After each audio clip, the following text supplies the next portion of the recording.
Let's talk about the C17 bank statements. What were your key findings there? CR17 bank statements, all the evidence. Again, our findings are based on what evidence we have. We cannot just accuse any person that you are corrupt, you were funded. There were companies which funded the president, the bank statements which were sealed in chambers in the Pretoria High Court. Number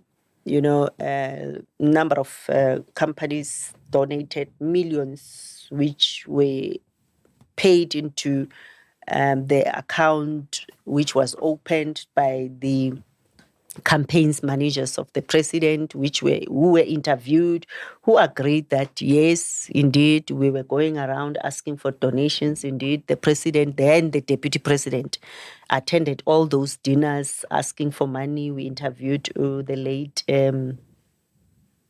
who's that one? They're saying he might not have died. Watson. Yeah. Who agreed? Watson. Yes, Watson. Paid the 500,000 because the complaint was based on the 500,000. You remember Moisma Imanes, the leader of the DA, launching the complaint in terms of this Executive Members Ethics Act. So now when we investigate, we cannot just zoom into that 500,000 because we have to request for bank statements to check whether indeed there's monies which moved into where, because we are following this 500,000. And again, we were investigating the president as the deputy president because that happened during his tenure as the deputy president. And we investigated the fact that he never even disclosed that benefit because in terms of the Executive Members Ethics Act, but then as well the parliamentary legislation relating to disclosure of interest, he never disclosed that. So the donations were also benefited a number of individuals who are now others are ministers, Abu Nkumbutso, there's this other deputy minister in the presidency or somebody, and who benefited during all of them. Even Kodongwane, Enoch Kodongwane was also given some money. The Free State Premier now.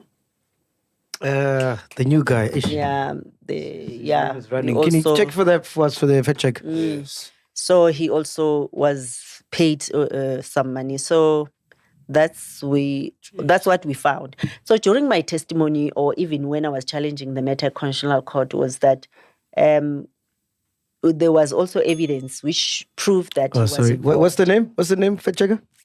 His name is Xolisi Dukwana. Xolisi Dukwana, yes. Free State Premier. Yeah.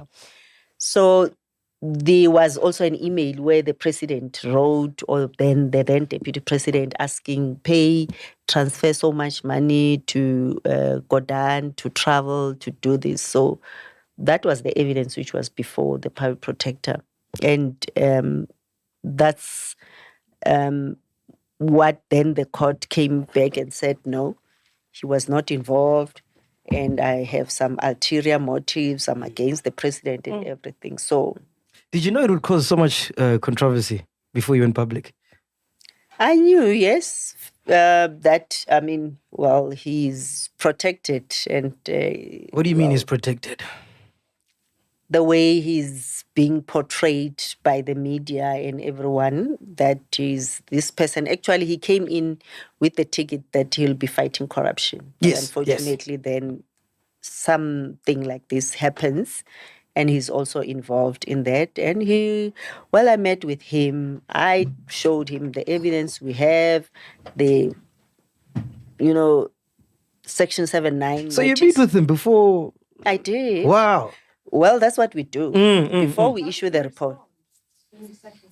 I sat with him, took him through everything. Well, he said because the question was, in the first place, this issue of lying in Parliament. Remember, at first he said it's his son. So when we had a meeting, we said, no, it's not your son. We've discovered that it's you. You went back and you corrected yourself. The question, why did you rush to respond? Yeah. No, I mean, I was accused for nothing. But as a president, you should be, having that issue of not just rushing, because the rules of parliament are very clear. You can't answer something which was not a written question. A follow-up question should be relating to the first question which has been asked. And then he confirmed that actually it was not his son who's involved. Remember, he said, I'll sit down with my son, I'll even go. So he said, no, I corrected that because my staff told me, no, the EFG2 account was the account which we opened as the campaigns managers. So he explained, but then he said, I'll then have to get my lawyers to help me to respond in writing to that Section 79 notice. So, and the response came back. Now he was refusing everything. But again, it was his lawyers who were trying to just make sure that he's not kind of incriminating himself in whatever happened. Yeah. Hey, man.